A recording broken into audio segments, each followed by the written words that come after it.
عنوان سماعت فرمایا کہ نبی کریم صلی اللہ علیہ وسلم اور مشرکین مکہ یہود و نصارہ ان کے درمیان جو اختلافی بڑی شکیں تھیں ان میں سے ایک تھی لا حاکم الا اللہ۔ اس پر آپ نے تفصیلی بحث دلائل سماعت فرمائے کہ اللہ کے علاوہ کسی کا قانون نہیں چلے گا، قانون ہوگا تو فقط اللہ کا ہوگا، قانون نافذ کرنے والا اور نازل کرنے والا اللہ ہے۔ دوسری بڑی اختلافی شک ہے لا الہ الا اللہ، اللہ کے علاوہ کوئی الہ بھی۔ اب یہ الہ کیا ہے؟ میں نے کل آپ حضرات کے سامنے عرض کیا تھا کہ 4 لفظ ہیں لا الہ الا اللہ۔ ان 4 لفظوں میں کون سا بم ہے اور کون سی چھریاں ہیں کہ کل آپ کے سامنے بالتفصیل ذکر ہو چکا کہ پھول بچھانے والے ایک دم کانٹے بچھا رہے ہیں، پتھر مارنے لگے، 1 سیکنڈ کے اندر موقف تبدیل کر لیا۔ پھر نبی علیہ السلام کے ساتھی بلال رضی اللہ تعالیٰ عنہ کو تپتے ہوئے کولوں پہ لٹایا۔ صرف 4 لفظ۔ آپ کی صحابیات سمیہ زنیرہ قتل کر دی گئیں، صحابہ کرام پر ظلم ہوا، شیب ابی طالب ہوئی، بدر ہوا۔ کیوں؟ یہ 4 جملوں میں ایسا کیا ہے کہ ہمیں فرق نہیں پڑتا اور ان کو فرق پڑا؟ اس کی وجہ میں نے بتائی کہ وہ عربی دان تھے، عربی جانتے تھے، دانا تھے عربی سے۔ ان کو پتا تھا کہ لا کی تلوار جب چلے گی تو اس نے دنیا کا کوئی الہ نہیں چھوڑنا سوائے اللہ کے۔ آگے اللہ کی باڑ بھی ہے، بیچ میں لا اور اللہ بیچ میں پھنسا کے ماریں گے سارے الہ، کسی الہ کے پلے میں ککھ بھی نہیں چھوڑیں گے۔ یہ ان کو تکلیف تھی۔ حالانکہ نبی علیہ السلام نے یہ نہیں کہا کہ لات کچھ نہیں کر سکتا، منات کچھ نہیں کر سکتا، عزا کچھ نہیں، یہ ان کی نظر نیاز نہ دیا کرو، ان کو نہ پکارا کرو، یہ تو نہیں، نبی علیہ السلام نے نہیں کہا، صرف قولوا لا الہ الا اللہ بس۔ انہیں اس کا معنی سمجھ آ گیا۔ ہم پڑھتے بھی ہیں اور شرک بھی کرتے ہیں، پڑھتے بھی ہیں اور ایک عنوان ہم اس کے ذیل میں سماعت فرمائیں گے، پھر ہم الہ کے مفہوم کی طرف جائیں گے۔ آج شاید وہی عنوان چلے کہ لا الہ الا اللہ۔ کل آپ کے سامنے سارے دلائل ذکر ہوئے کہ اختلاف اللہ میں نہیں تھا، ہر نبی کا اپنی امت کے ساتھ اختلاف کس چیز میں تھا جی؟ الہ میں تھا، اللہ میں نہیں تھا۔ میں نے آپ کو سارے حوالہ جات دکھائے۔ اب یہ الہ، وہ جو امتیں تھیں وہ کن کو الہ بنایا کرتے تھے؟ ہمارے ہاں مشہور کیا ہے، حتیٰ کہ ٹی وی کے اوپر بیٹھ کر ابھی پرسوں ترسوں یہ ہمارے پنڈی کے مفتی صاحب جب حضرت صالح علیہ السلام کا واقعہ بیان کر رہے تھے تو وہ یہی کہہ رہے تھے کہ جی وہ بتوں کی عبادت کرتے تھے۔ ہر دور کے مشرک کس کی عبادت کرتے تھے؟ بتوں کی عبادت کرتے تھے۔ انبیاء کہتے تھے بتوں کی عبادت نہ کرو، اللہ کی عبادت کرو۔ اب بتوں کی عبادت کریں گے تو شرک بنے گا اور اللہ کی عبادت کریں گے تو توحید ہوگی۔ یعنی بتوں کے علاوہ اگر ہم اپنے نبیوں سے، ولیوں سے، بزرگوں سے مانگے تو یہ شرک نہیں ہے، اللہ تعالیٰ نے ان کو اجازت دی ہے، وہ اللہ کی اجازت سے ہمارے کام کریں گے۔ یہ تاثر ڈالا گیا ہے۔ آپ کسی بھی بندے سے پوچھیں، اس لیے میں نے شروع میں آپ پر زور ڈالا اور آپ کو سمجھایا کہ ہم حاجی ہیں تو مشرکین مکہ بھی حاجی تھے، ہم نمازی ہیں تو مشرکین مکہ بھی نمازی تھے، ہم صوم و صلات کے پابند ہیں تو مشرکین مکہ بھی تھے۔ یہ کوئی شرک لوگوں نے بتایا کہ شرک کے 2 سینگ ہیں، وہ تمہیں دور سے نظر آئیں گے تب وہ شرک ہوگا، وگرنہ شرک ہی نہیں۔ شرک تو کلمات کا نام ہے اور نظریات کا نام ہے جو یہاں پائے جائیں گے، وہ انشاءاللہ ہم بالتفصیل ہاں سمجھیں گے اور بیان کریں گے۔ آپ دیکھیں کہ سب سے پہلے شرک کی ابتدا کہاں سے ہوئی؟ کان الناس امۃ واحدہ، امت توحید پر جمع تھی، کوئی اختلاف۔ فبعث اللہ النبیین مبشرین ومنذرین، پھر لوگوں کے اندر شرک کی بیماری آئی تو اللہ تعالیٰ نے انبیاء کو مبعوث فرمایا اور وہ توحید کی دعوت۔ جب آدم علیہ السلام اس دنیا پر زمین پر اترے تو وہ توحید پر تھے یا شرک پر تھے؟ توحید پر تھے، اللہ کے نبی ہیں۔ تو اصل کیا تھی؟ یہ توحید تھی، بعد میں لوگوں کے اندر شرک آیا۔ تو سب سے پہلے جو شرک رائج ہوا، بخاری شریف کی روایت ہے حضرت ابن عباس رضی اللہ تعالیٰ عنہ کی، وہ حضرت نوح علیہ السلام کی امت کے 5 بزرگ تھے۔ آپ کسی سے سنیں گے تو کہیں گے 5 بتوں کی عبادت کرتے تھے۔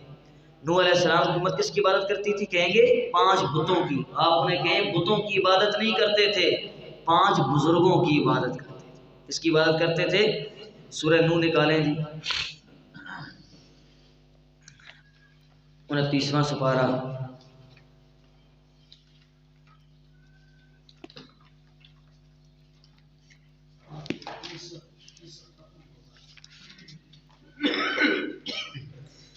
یہ صفحہ نمبر ہے جی 518۔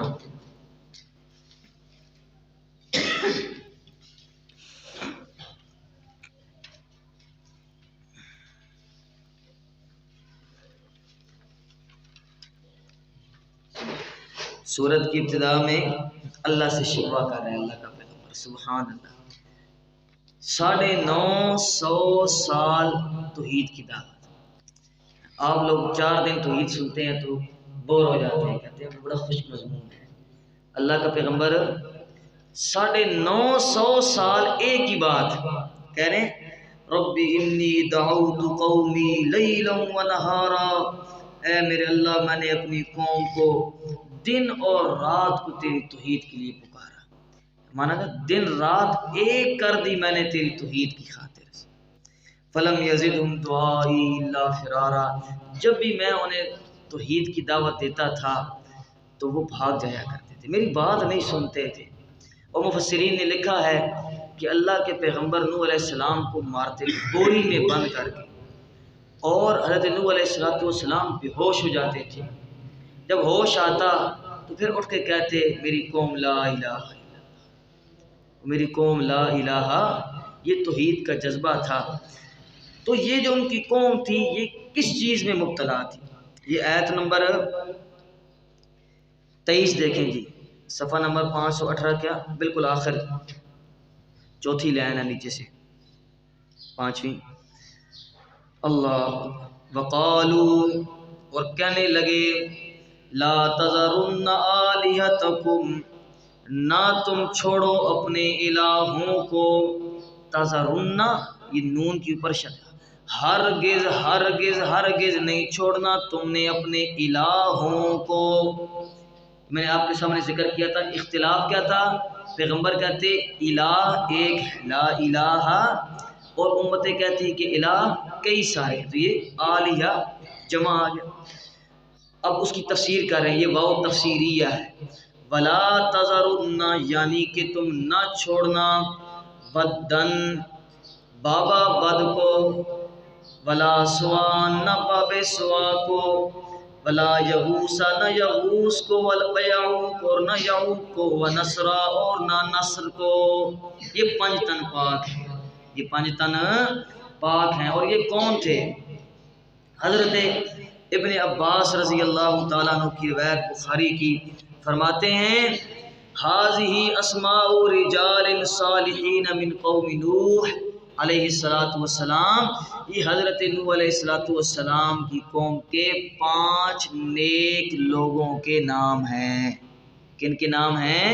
5 نیک لوگوں کے نام ہیں۔ بتوں کی عبادت کرتے تھے یا وہ بزرگوں کی عبادت کرتے تھے؟ ہاں، بزرگوں کی عبادت کرنے سے شرک نہیں ہوتا، کوئی بندہ پتھر کی عبادت کرے گا تو شرک بنے گا۔ انا للہ و انا الیہ راجعون۔ اچھا، فلما ہلکوا، جب یہ فوت ہو گئے تو اوحى الشیطان الی قومہم، تو شیطان نے وحی کی دل میں ڈالا ان کی قوم کی. وَإِنَّ الشَّيَاطِينَ لَيُوحُونَ إِلَىٰ أَوْلِيَائِهِمْ. شیطان بھی پٹیاں پڑھاتا ہے اپنے چیلوں کو کہ یہ کام کرو. تو پھر کیا جی؟ انصبوا إِلَىٰ مَجَالِسِهِمْ الَّتِي كَانُوا يَجْلِسُونَ فِيهَا أَنْصَابًا. جن مجالس کے اندر، جن بیٹھکوں کے اندر یہ بیٹھا کرتے تھے، یا جس چوراہے میں بیٹھ کر یہ لوگوں کو اللہ کا دین سکھایا کرتے تھے، نماز روزے کی تلقین کیا کرتے تھے، وہیں پر ان کے مجسمے بنا لو. وہیں پر کیا کرو؟ ان کے مجسمے بنا لو. اب یہ فوت ہو چکے ہیں، تمہیں اللہ کی طرف کون بلائے گا؟ نیکی کی دعوت کون دے گا؟ لہٰذا جب تم ان مجسموں کو دیکھو گے تو تمہیں اللہ یاد آئے گا. پہلے ان کو دیکھتے تھے تو اللہ یاد آتا تھا، اب ان مجسموں کو دیکھو گے تو وَسَمُّوا بِأَسْمَائِهِمْ وَسَمُّوهَا بِأَسْمَائِهِمْ. اور ان مجسموں کے نام ان بزرگوں کے ناموں پر رکھ دو. یہ بابا ود کا مجسمہ ہے، یہ بابا سوا کا، یہ یغوث نصر کا، یہ نام رکھ دو. اچھا فَفَعَلُوا. انہوں نے اس طرح کیا. فَلَمْ تَعْبُدْ. عبادت نہیں کرتے تھے، ان کی عبادت صرف رکھے ہوئے تھے کہ ہم جب ان کو دیکھیں گے تو ہمیں اللہ یاد آئے گا. حتیٰ اذا ہلک اولئک. یہاں تک کہ یہ قوم ہلاک ہو گئی. 100 سال گزر گئے، 200 سال گزر گئے، لوگ چلے گئے، اب آ گئے نئے لوگ. نسی العلم.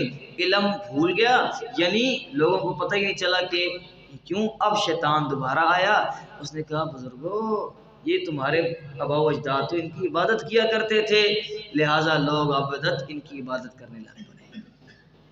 کس کی عبادت ہوتی تھی؟ بزرگوں کی یا بتوں کی؟ بزرگوں کی عبادت ہوتی تھی. ہاں بت کس لیے رکھے ہوئے تھے؟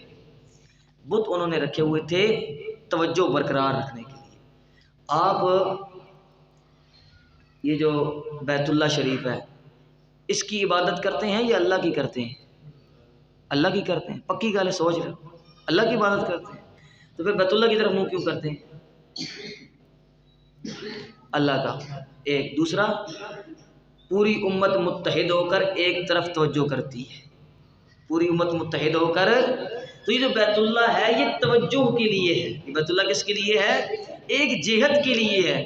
تو انہوں نے جو بت رکھے ہوتے تھے وہ جہت مقرر کرنے کے لیے رکھے ہوتے تھے کہ ہم ہوا میں تو نہیں کسی کو پکارے نا، کسی کوئی چیز سامنے ہونی چاہیے نا. اصل میں مقصود وہ بزرگ ہوتا تھا جس کی وہ عبادت کر رہے ہیں. اور اگر یہی بات مان لی جائے کہ صرف بتوں کی عبادت شرک ہے، تو مجھے بتاؤ کہ آپ کسی بھی مولوی سے پوچھیں کہ عیسائی مشرک ہیں کہ نہیں ہیں، یہودی مشرک ہیں کہ نہیں ہیں؟ تو یہودیوں نے تو کوئی بت نہیں بنایا ہوا ہے، عیسائیوں نے بھی آج تک کوئی بت نہیں بنایا ہوا ہے. انہیں مشرک کہتے ہو. اور جب امت محمدیہ کی بات آ جائے تو امت محمدیہ تو پھر بڑی اونچی ہستی ہے نا، یہ ان کے شرک بنتے ہی نہیں. ان کے جب تک سینگ نہ ہوں گے تب تک شرک نہیں بنے گا. جب وہ مشرک ہیں تو پھر یہ بھی کیا ہیں؟ یہ جی 5 بزرگ تھے. آگے دیکھیں، مشرکین مکہ انہی 5 بزرگوں کی عبادت کرنے لگے. مشرکین مکہ بھی چلتا رہا معاملہ. حضرت ابن عباس کی رضی اللہ تعالیٰ عنہ کی روایت بخاری کی ہے 4636 اور 1873، 2 جگہ روایت ہے. حضرت ابن عباس رضی اللہ تعالیٰ عنہ فرماتے ہیں سارت الاوثان التي كانت في قوم نوح في العرب بعد. جو بت انہوں نے بنائے تھے مجسمے حضرت نوح علیہ السلام کی قوم میں رائج ہوئے تھے، وہی بزرگ چلتے ہوئے عرب کے اندر بھی آ گئے. اما ود، جو ود تھا یہ بنی کلب والوں کا بت تھا. قبیلہ بنی کلب والے ان کا معبود اور ان کا حاجت روا تھا. اور جو سوا تھا یہ حزیل قوم، حزیل قبیلے کا کیا تھا جی؟ الہ تھا. یغوث یہ مراد ایک قبیلہ ہے، اس کا کیا تھا؟ الہ تھا. اور بنی غطیف اور بنی جوف کا یعوق الہ تھا. اس کی عبادت کرتے تھے یعوق کی. اور ہمدان والوں کا نصر تھا، حمیر والوں کا اور ذوالقلع والوں کا بھی نصر ہی تھا. آگے کہتے ہیں اسماء رجال صالحین من قوم نوح. یہ حضرت نوح علیہ السلام کی قوم کے 5 بزرگوں کے نام ہیں. ہر علاقے کا الگ معبود تھا. اسلام آباد والوں کا بری سرکار، لاہور والوں کا داتا دربار، سندھ والوں کا سیون شریف، ہر علاقے کا ایک نیا معبود کھڑ کر شیطان ان کو دیتا ہے، اس کو پکارو۔ آج بھی ایسے ہے کہ نہیں؟ بالکل ہے، ہاں جی بالکل ہے، یہ بالکل انہوں نے حسر لگایا ہے، مطلب ان کو مسئلہ لا صحیح سخت سمجھ آیا ہے۔ تو مشرکین مکہ بھی انہی 5 بزرگوں کی، اچھا بال بدھ کو حضرت الیاس علیہ السلام کی قوم پوچھتی تھی۔ اب یہ بال کون تھا؟ اتدعون بالا وتذرون احسن الخالقین، سورہ صافات میں حضرت ابن کثیر رحمہ اللہ فرماتے ہیں کہ اخبرنی بعض اہل العلم انہم کانوا یعبدون امراتا اسمها بال، سورہ صافات کی آیت نمبر 125 کے تحت آپ دیکھ رہے ہیں اتدعون بالا وتذرون احسن الخالقین، حضرت الیاس علیہ السلام کہہ رہے ہیں اور تم نے اتنا خوبصورت بنانے والا ہمارا اللہ سبحان احسن الخالقین کو چھوڑا، کس سے کٹے ہو اور کس سے جا کے جڑے، ہاں احسن الخالقین کو چھوڑا اور بال کو زنانی کو پوج رہے، زنانیوں کی کیا کرتے تھے؟ عبادت کرتے تھے۔ یہ ابن کثیر رحمہ اللہ نے تفسیر ابن کثیر میں ابن اسحاق کا قول نقل کیا ہے۔ اچھا لات کی عبادت کرتے تھے مشرکین مکہ کی نہیں؟ سورہ نجم میں ہے افرأیتم اللات والعزی ومناۃ، سورہ نجم نکال لیں پہلا صفحہ ہے اس کا، افرأیتم اللات والعزی ومناۃ الثالثۃ الاخری، یہیں سے پیچھے چلے جائیں 24واں سپارہ۔ یہ 3 بت تھے جن کا ذکر، ہاں یہ صفحہ نمبر 475 ہے جی، 27واں سپارہ صفحہ نمبر 475 بالکل ابتدا ہے، افرأیتم اللات والعزی ومناۃ الثالثۃ الاخری، کیا آپ نے دیکھا ہے میرے محبوب صلی اللہ علیہ وسلم لات کو، والعزی اور عزی کو، ومنات اور منات کو، الثالثۃ الاخری جو تیسری ہے، یعنی لات عزی اور منات یہ 3 بت مشرکین مکہ کے مشہور تھے۔ اب یہ کون تھے دیکھیں ذرا، حقیقت لات، حضرت ابن عباس رضی اللہ تعالیٰ عنہ کی روایت، کتاب التفسیر بخاری 4859 نمبر روایت ہے، فرماتے ہیں افرأیتم اللات والعزی، اس آیت کی تفسیر، کان اللات رجلا یلت سویق الحاج، یہ جو لات تھا یہ ایک نیک آدمی تھا، یلت یہ اسی سے لات اس کا نام پڑا، یہ حاجیوں کو مکس کر کے دیتا تھا ستو، یلتو کا معنی ہوتا ہے ملانا، سویق ستو، تو یہ حاجیوں کو ستو گھول گھول کے پلایا کرتا تھا۔ جب یہ مرا شیطان نے کہا بڑا نیک آدمی تھا بادشاہ، اللہ تمہاری سنتا نہیں ہے، اس کی موڑے گا نہیں، لہذا ہؤلاء شفعاؤنا عند اللہ، یہ اللہ کے ہاں ہماری سفارش کریں گے۔ اچھا حقیقت عزیٰ کیا ہے جی؟ امام نسائی نے نسائی شریف کے اندر روایت نقل کی کہ مجھے ابن منذر نے خبر دی ہے، وہ کہتے ہیں ابن فضیل نے مجھے خبر دی ہے، روایت کرتے ہیں کہ جب فتح مکہ ہوا تو نبی کریم صلی اللہ علیہ وسلم نے حضرت خالد بن ولید سیف من سیوف اللہ، اللہ کی تلواروں میں سے ایک تلوار، آپ کو بھیجا وادی نخلا کی طرف جہاں یہ عزیٰ تھی، عزیٰ جڑنی تھی، فقیرنی۔ اچھا فاتح خالد، حضرت خالد رضی اللہ تعالیٰ عنہ آئے اور وہاں 3 درخت تھے اس مقام پر، جندل کے مقام پر جی، نخلا کے مقام پر 3 درخت تھے۔ حضرت خالد بن ولید رضی اللہ تعالیٰ عنہ نے ان تینوں درختوں کو کاٹا اور وہ جو انہوں نے گھر بنایا ہوا تھا مزار شریف اس کو توڑا اور نبی کریم صلی اللہ علیہ وسلم کے پاس آئے اور آپ کو بتایا جی میں وہ درخت بھی اکھاڑ آیا ہوں اور میں وہ جو گھر بنایا ہوا تھا اس کو بھی منہدم کر رہا ہوں۔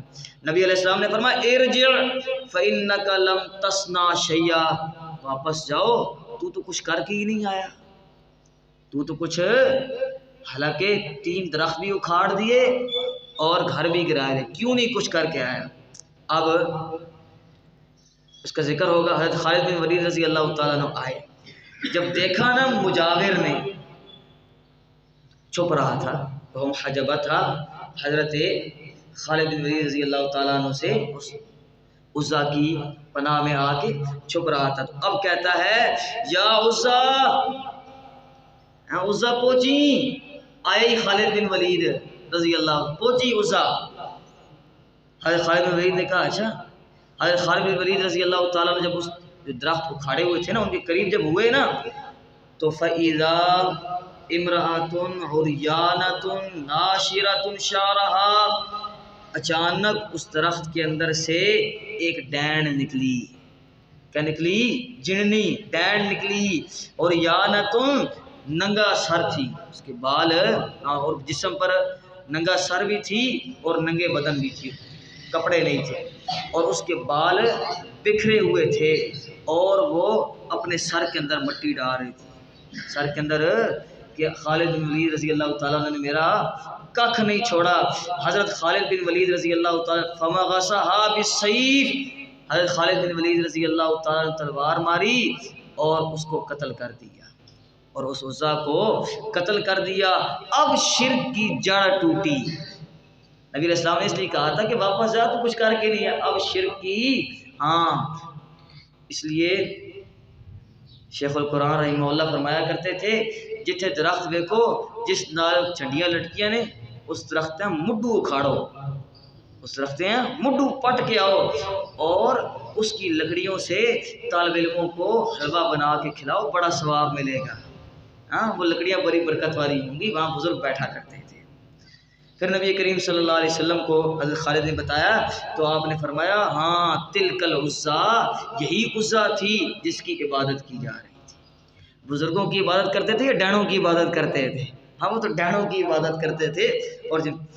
اور ابن مسعود بغوی رحمہ اللہ نے معالم التنزیل میں لکھا کہ جب حضرت خالد بن ولید رضی اللہ تعالیٰ عنہ اس عزا کو قتل کر رہے تھے نا، یا عزا کفرانک لا سبحانک، سبحان نعرہ مار رہے تھے، یا عزا کفرانک لا سبحانک انی رأیت اللہ قد اہانک. اے عزا ہم تیری اہانت کرتے ہیں، ہم تیرا انکار کرتے ہیں، ہم تجھے کبھی مالک نہیں سمجھتے. ہاں سبحانک لا سبحانک، تو پاک نہیں ہے، سبحان ہمارا اللہ ہے، سبحان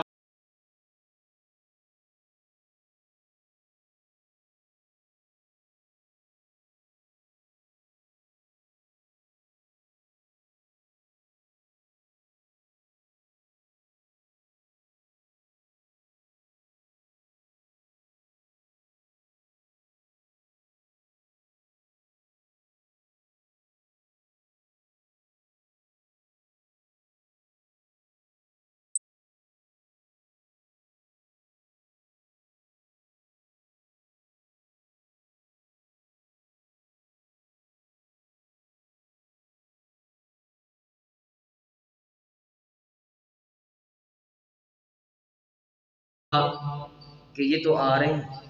میں نے لکھا اسلام کے بکھرے ہوئے شیروں کو آتے ہوئے دیکھا. سبحان اسلام کے جب بکھرے ہوئے شیر شکار کی طرف آ رہے ہیں، جب دیکھا نا اس نے تو کہتا ہے کیوں آئے ہو؟ سعد رضی اللہ تعالیٰ نے کہا کہ ہم منات کا کام تمام کرنے آئے ہیں. کہتا ہے انت ذاک، کیا کہتا ہے؟ انت ذاک، یاد کرو اس کو، انت تیری یہ اوقات ہے بابے ہوری ہاتھ چھال کر کے رکھ چھوڑنے، تو نیڑے ہو کے دکھا، تو کرے گا. ڈرا رہا ہے اسعد رضی اللہ تعالیٰ عنہ کو، ڈرا رہا ہے. اسعد رضی اللہ تعالیٰ عنہ نے کہا ٹھیک ہے. جب آگے بڑھے نا، وہ بھی درخت تھا. اسعد رضی اللہ تعالیٰ نے جو ہی درخت پر وار کیا نا، تو اس درخت کے اندر سے بھی ڈینڈ نکلی، اس درخت کے اندر سے بھی چڑیل جنی نکلی، بکھرے ہوئے بالوں والی، اور اپنا سینہ پیٹ رہی تھی. مجاور بولا دون کی بازا غضبانک، او منات تھوڑا جا غصہ کڈ، تھوڑا جا غصہ، ہاں نیڑے ہو، گستاخ آ گئی نہیں. حضرت سعد رضی اللہ تعالیٰ نے تلوار سے ایک ہی وار کیا اور اس کا کام تمام کر دیا. کس کی عبادت کرتے تھے؟ بتوں کی عبادت کرتے تھے. جب یہ مولوی بیان کرتا ہے اس کی زبان بھی نہیں کانپتی کہ نبی علیہ السلام نے فرمایا جس عالم نے حق چھپایا قیامت کے دن اللہ تعالیٰ اس کی زبان پر لوہے کی لگام ڈالیں گے. اور دوسری روایت میں کہ لوہے کی کینچیوں سے اس کی زبان کو کاٹا جائے گا. اللہ تعالی ہم سب کو محفوظ فرمائے۔ بتوں کی عبادت نہیں کرتے تھے، بزرگوں کی عبادت کرتے تھے۔ بت تو انہوں نے محض توجہ کے لیے رکھے ہوئے تھے، بت انہوں نے محض۔ پھر آپ دیکھیں کہ نبی کریم صلی اللہ علیہ وسلم نے جو قبر کی پوجا کرنے والوں پر لعنت فرمائی، کتاب کے اندر آپ کو اس کے تحت جواب کے تحت 6 عنوان ملیں گے، 6 طریقوں سے میں نے اس کے اندر جواب دیا کہ من دون اللہ کا استعمال قرآن نے کیا وہ عام ہے۔ انشاءاللہ اس پر کل بحث کریں گے۔ آج قبر کی پوجا کرنے والوں پر نبی کریم صلی اللہ علیہ وسلم نے لعنت فرمائی۔ اگر شرک صرف بتوں کی عبادت کرنا ہے تو پھر قبر کی پوجا کرنے والوں پر نبی علیہ السلام لعنت کیوں فرما رہے ہیں؟ کچھ روایتیں آپ نے پہلے بھی سماعت فرمائی کہ ہلاک المتنطعون، او حد سے تجاوز دینے والے، غلو کرنے والے ہلاک ہو گئے۔ ایاکم والغلو، غلو کرنے سے بچو، جو تم سے پہلے لوگ ہلاک ہوئے ہیں وہ بھی غلو کرنے کی وجہ سے ہلاک ہوئے ہیں۔ عیسیٰ علیہ السلام کو غلو دیا اور اللہ کے مقام پر فیض کر دیا، بزرگوں کو غلو دیتے تھے اور اللہ کے مقام پر اللہ کہتا ہے سبحانہ و تعالی، اللہ بہت بلند و بالا ہے ان ہستیوں سے جن کو تم اللہ کے ساتھ شریک ٹھہراتے ہو۔ یہ کدھر اور اللہ کدھر، یہ کدھر اور اللہ کدھر۔ امی جان عائشہ صدیقہ رضی اللہ تعالیٰ عنہ کی روایت ہے، بخاری کے اندر موجود، آپ صلی اللہ علیہ وسلم نے فرمایا لعن اللہ الیہود اتخذوا قبور انبیائہم مساجدا، اللہ کی لعنت ہو یہودیوں پر، اللہ کی لعنت ہو یہودیوں پر جنہوں نے بنا لیا اپنے اپنے انبیاء کی قبروں کو سجدہ گاہ۔ کیا بنا لیا؟ سجدہ گاہ بنا لیا۔ مساجدہ کے 2 معنی ہیں، وہ انشاءاللہ میں آگے چل کے کرتا ہوں، پہلے آپ روایت سماعت فرمائیں۔ اچھا، وہ لوگ قبروں کو سجدہ گاہ بنائیں اور قبروں کے اوپر جا کے سجدے کریں، حاجتیں مانگیں، وہ کیا ہیں؟ اور ان پر نبی علیہ السلام کیا کر رہے ہیں؟ اور ہم کریں تو ہم کیا ہیں؟ پکے توحیدی ہیں، امت محمدیہ کے جو ہیں۔ ٹھیک ہے، آگے دیکھیں، امی جان عائشہ صدیقہ رضی اللہ تعالیٰ عنہ کی روایت ہے کہ پہلی روایت میں نے آپ کے سامنے پیش کی، یہ بخاری کے اندر بھی موجود ہے اور مسلم کے اندر بھی موجود ہے۔ دوسری روایت فرماتی ہیں کہ ام حبیبہ رضی اللہ تعالیٰ عنہ اور ام سلمہ رضی اللہ تعالیٰ عنہ، انہوں نے نبی کریم صلی اللہ علیہ وسلم سے ذکر کیا کنیسہ کا۔ یہ دونوں ہماری مائیں یہ حبشہ کی ہجرت کر کے گئی تھی، جن مہاجرین نے حبشہ کی طرف ہجرت کی تھی ان میں یہ بھی تھی۔ تو حبشہ کے اندر کون سا مذہب رائج تھا؟ عیسائی۔ نجاشی بادشاہ بھی تو عیسائی تھا نا۔ تو انہوں نے کنیسہ، عیسائیوں کا معبد خانہ، تو ان دونوں ہماری ماؤں نے نبی علیہ السلام سے کنیسہ کا ذکر کیا اور کہا کہ ان کنیساؤں کے اندر تصاویر لگی ہوتی تھی۔ ان کنیساؤں کے اندر کیا ہوتی تھی جی؟ تصاویر ہوتی تھیں۔ نبی کریم صلی اللہ علیہ وسلم نے جب یہ سنا تو آپ نے فرمایا ان اولئک اذا کان، لفظوں پر غور کرنا ہے، ان اولئک یہ جو لوگ ہیں عیسائی لوگ، اذا کان فیہم الرجل الصالح، جب ان میں کوئی نیک آدمی مات مر جاتا تو بنوا علی قبرہ مسجدا، اس کی قبر پر مسجدیں بنا لیتے، قبر پر سجدے کرتے، قبروں کو کیا بنا لیتے؟ مساجد بنا لیتے۔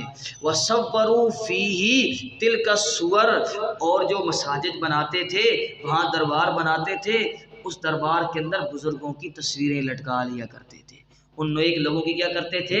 تصویریں لٹکا لیا کرتے تھے۔ آگے سنیں فتویٰ۔ اچھا، وہ جو کام کرتے تھے وہ آج ہو رہا ہے کہ نہیں ہو رہا؟ تصویریں لٹکائی جاتی ہیں درباروں کے اندر کہ نہیں؟ اور درباروں کو سجدہ گاہ بنایا جاتا ہے کہ نہیں؟ بنایا جاتا ہے۔ ان پر فتویٰ رسول اکرم صلی اللہ علیہ وسلم کا، اور ان پر کوئی فتویٰ نہیں۔ ان پر کیا فتویٰ لگایا نبی علیہ السلام نے، جو رؤوف الرحیم ہیں، کہتے ہیں اولئک شرار الخلق عند اللہ یوم القیامہ، مخلوق میں سے سب سے بدترین لوگ قیامت کے دن یہ ہوں گے اللہ کے، جنہوں نے اپنے نیک بندوں کی تصویریں ان کے درباروں کے اندر لٹکا لی اور ان کو پکارنے لگے، اور ان کو کیا کرنے لگے جی؟ پکارنے لگے۔ اور بھی بہت ساری روایات میں نے جمع کی ہیں اس کتاب کے اندر، انشاءاللہ آپ جب اس کتاب کو پڑھیں گے تو آپ کو وہ مل جائیں گے۔ والذین یتخذون القبور مساجدا، وہ لوگ جنہوں نے قبروں کو مسجدیں بنا لیا، یہ شرار الناس، سب سے بدترین لوگ ہیں اللہ کے ہاں۔ اور نبی علیہ الصلوۃ والسلام دعا فرما رہے ہیں، اللہم لا تجعل قبری وثنا یعبد، اے اللہ میری قبر کو بت نہ بنانا، اے اللہ میری قبر کو، معلوم ہوا جس چیز کی عبادت کی جائے وہ کیا بن جاتی ہے؟ بت بن جاتی ہے، چاہے وہ ذی روح ہو، ذی روح کی چیز ہو یا غیر ذی روح کی۔ قبر ذی روح کی ہوتی ہے یا غیر ذی روح کی ہوتی ہے؟ ذی روح کی ہوتی ہے۔ روح والے انسان مرتے ہیں نا، روح نکلتی ہے تو انسان مر جاتا ہے، تو اس کو قبر کے اندر دفن، یہ ذی روح ہے، انسان کیا ہے؟ ذی روح ہے۔ یہ جب فوت ہو گیا تو قبر کے اندر دفن ہو گیا، اب اس کی قبر کیا بن گئی؟ نبی علیہ السلام کیا بن گئی؟ بت۔ ہاں، اور یہ بتوں والی آتے ہمارے بزرگوں پہ فٹ کرتے ہیں، نبی علیہ السلام فٹ کر رہے ہیں۔ کون فٹ کر رہے ہیں؟ نبی علیہ الصلوۃ والسلام۔ اے اللہ میری قبر کو بت نہ بنانا کہ جس کی عبادت کی جائے۔ اشتد غضب اللہ علی قوم، اللہ کا غصہ اس قوم پر بڑھ جاتا ہے جو جنہوں نے اپنے انبیاء کی قبروں کو کیا بنا لیا؟ مساجد بنا لیا۔ مساجد کا ایک معنی ہے کہ وہاں سجدے کرتے تھے، اور دوسرا معنی پچھلے سال میں نے بیان کیا تھا اور لطیفہ بھی سنایا تھا، کسی کو یاد ہو، بھائی سب آپ کو یاد ہوگا کہ مساجد کا دوسرا معنی ہے کہ جو کام مسجدوں میں کرنے کے تھے وہ انہوں نے قبروں پر کیے۔ روشنیاں کہاں کرنی تھی؟ مسجدوں میں۔ کہاں کی؟ قبروں میں۔ غلاف کعبہ مسجد کا حق تھا، وہ چادر کہاں چڑھائی؟ قبروں پر۔ اور سال کے بعد حج کے لیے کہاں جانا تھا؟ مسجد کے لیے کہاں جا رہے ہیں؟ اور اس کی گاڑیاں نکال کر قبروں پر جا رہے ہیں۔ جو کام مساجد میں کرنے کے تھے، مساجد کے اندر اللہ کی عبادت کرنی تھی، اور دربار پر جا کر اللہ کی عبادت کرنے لگے۔ ہاں کوئی مصیبت آ گئی، مسجد میں آیا، 2 نفل پڑھے، اللہ سے دعا کی اللہ میرا کام ہو گیا، میں باہر نکلوں گا چھوٹے بچوں کو ٹافیاں کھلاؤں گا۔ یہ مساجد کے اندر آنے والے کام تھے۔ ہاں دربار گیا، وہاں جا کے حاجت مانگی، میرا کام ہو گیا، دربار والے لوگوں کو کچھ کھلاؤں گا۔ جو کام مساجد میں کرنے کے تھے وہ کہاں کیے؟ ہاں، اور اسی کا میں نے آپ کو سنایا تھا، فوجی آدمی تھا، اس نے اپنا ایک نوکر رکھا اور چلا گیا نوکری پر۔ امی ابو اس کے تھے، تو نوکر ان کی خدمت کیا کرتا تھا۔ عرصے بعد اس کا نوکر ملنے گیا، فوجی صاحب کو ملنے گیا، تو فوجی نے اسے پوچھا کہ ہاں بھائی سناؤ میرے امی ابو کا حال کیا ہے؟ پھر میں وہ کوٹھی بنا کے آیا تھا، اس کا حال کیسا ہے؟ میری ایک بڑی خوبصورت کتیا تھی، اس کا کیا حال ہے؟ اور ایک میری اونٹنی تھی، اس کا کیا حال ہے؟ تو اب وہ نوکر کہتا ہے دراصل بات یہ ہے جی سب خیریت ہے، کوئی کچھ نہیں ہوا، اونٹنی جو ہے وہ آپ کی فوت ہو گئی، اونٹنی آپ کی، باقی سب خیریت ہے۔ اونٹنی اسے کیا ہوا بھائی؟ وہ جی ہم پتھر لاد کے لا رہے تھے، تو وہ پتھروں کے نیچے آئی، دبی، اور وہ اونٹنی مر گئی۔ کہتا ہے پتھر کیوں لا رہے تھے؟ میں گھر بنا کے آیا تھا، سب چیزیں تیار تھی، تو پتھر کو کیا ضرورت پڑی؟ اس نے کہا جی نہیں، بات یہ ہے کہ جو آپ کی کوٹھی تھی وہ خیر سے گر گئی، آپ کی کوٹھی تھی خیر سے، باقی سب خیریت ہے، اس لیے ہم پتھر لا رہے، کوٹھی بھی گر گئی، اونٹنی بھی مر گئی، باقی سب اچھا۔ اس نے کہا جی پھر کتیا؟ کہتے ہیں جی وہ کتیا بھی مر گئی ہے، باقی سب خیریت ہے۔ اب کتیا کس طرح مری ہے؟ اس نے کہا جی وہ گوشت کھا رہی تھی، ہڈی اس کے گلے میں پھنسی تو مر گئی۔ ہڈی میں تو اسے مکھن اور دودھ پلایا کرتا تھا، وہ کیسے مر گئی؟ وہ جو آپ کی جو اونٹنی تھی اسی کی ہڈیاں بچی ہوئی تھی، وہ کھا رہی تھی، وہ بھی مر گئی۔ اونٹنی بھی گئی، گھر بھی گیا، کتیا بھی گئی، باقی سب کیا ہے؟ خیریت ہے۔ اچھا، کہتا ہے پھر میری امی ابو کا کیا حال ہے؟ کہتے ہیں دراصل بات یہ ہے کہ وہ چھت کے نیچے بیٹھے ہوئے تھے، باتیں کر رہے تھے، جب کوٹھی گری تو وہ بھی نیچے آ گئے، امی ابو بھی، باقی سب خیریت ہے، باقی سب کھ بھی نہیں بچا، باقی ساری تعظیمیں اللہ کے گھر کی قبروں پر فٹ کر دی، باقی سب خیریت ہے، باقی پورا دین محفوظ ہے، توحید بھی محفوظ ہے، نبی کریم صلی اللہ علیہ وسلم کی شریعت بھی محفوظ، سب خیریت ہے۔ ہاں کوئی کسی کو کچھ بھی فرق نہیں پڑا، توحید کے جو کیا ہوں گے، شرک کے کیا ہوں گے، اس کو یاد رکھنے دو، سینگ ہوں گے، جب آپ کو نظر آئیں گے تو وہ شرک ہوگا، وگرنہ شرک ہی نہیں ہوگا۔ وہ سینگ بھی آسمان پار کر رہے ہوں گے، سب کو نظر آئیں گے، تب وہ شرک بنے گا۔ انا للہ و انا الیہ راجعون۔ اللہ تعالیٰ عمل کرنے کی